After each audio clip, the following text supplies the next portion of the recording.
جديد علي أحمد. لمسة ممتازة رائعة وهدف أول. نعم.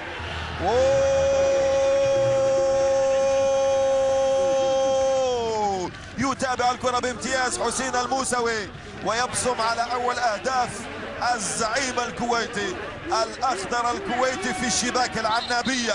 هدف أول في المباراة من حسين الذي كان خطيرا في الشوط الأول وهو أكثر خطورة. يبصم على الهدف الأول في الدقيقة 10 من الشوط الثاني. لمسة رائعة، لم يكن متسللا هنا، لم يكن متسللا بتاتا. خطأ في المراقبة من الشيبة، وصلت على طبق إلى الهداف الخطير حسين الموسوي مرة، والكرة ممتازة جدا بلمسة واحدة في الشباك مغالطا الحارس معتز عبد الله الذي ظل متصمرا على مكانه يطلب ربما التسلل، ولكن حسين الموسوي لم يكن كذلك. أول أهداف المباراة. لمسات كويتية لحد الآن يسيطر ويجول في أطوار المباراة. ممتازة، تمريرة ممتازة وخطيرة. رائع. الهدف الثاني رائع للعرب الكويتي.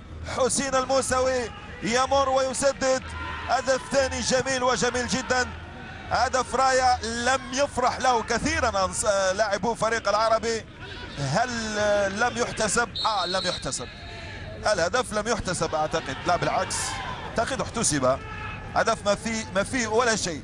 لم تكن الرايه مرفوعه بتاتا. يمر ويسدد الكره في الشباك. لا ادري ماذا حدث.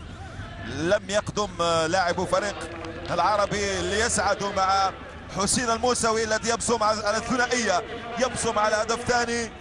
العربي الزعيم بامتياز يبصم على هدفين جميلين. العربي و